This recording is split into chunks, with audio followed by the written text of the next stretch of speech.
Late on March 23rd, government forces, backed up by Russian warplanes, carried out a successful counter-attack against jihadists in northern Hama, recapturing the villages of Korkab, Abdin and the strategic hill south of Ma'adas.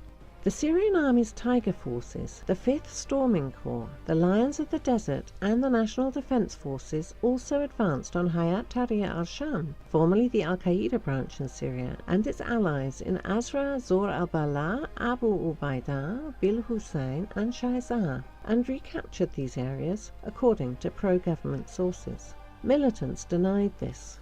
Indeed, clashes are ongoing along the whole front line, and the situation is changing rapidly.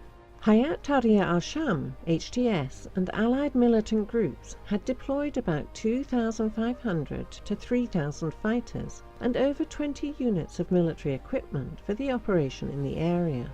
They also actively use US-supplied TOW anti-tank missiles. The Syrian Army's Tiger Forces fully secured the area of Deir Hafa and took control of the nearby village of Tina in the province of Aleppo.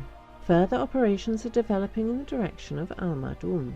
The US-backed Syrian Democratic Forces, SDF, have captured the villages of Mushaifa al-Shanat, al-Hassaniyah, Fatsad Abd Ismail and Fatizat Bayran, east of Raqqa.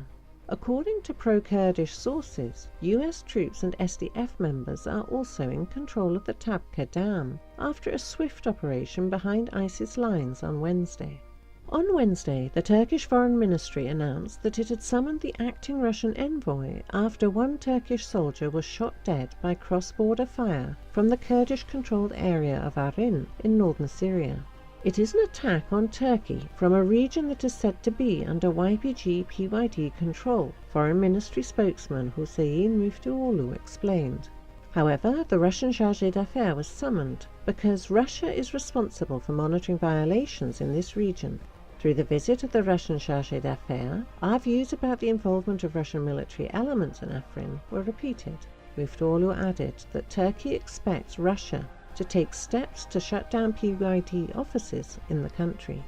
The Turkish posture is aimed at blaming the PYD, Russia and Iran for Ankara's inability to achieve its own goals in the ongoing Middle Eastern crisis, which increased after the sides were not able to make any breakthrough agreements during the recent visit of President Erdogan to Moscow.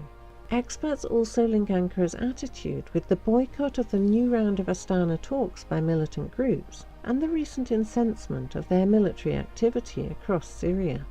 Earlier this week, the Russian Defense Ministry announced that some of its units had been deployed to the Afrin region in the contact area between detachments of the Kurdish militia and formations of the Free Syrian Army, which is controlled by the Turkish party, to monitor the ceasefire and to prevent any violations. Moscow denied initial reports that Russia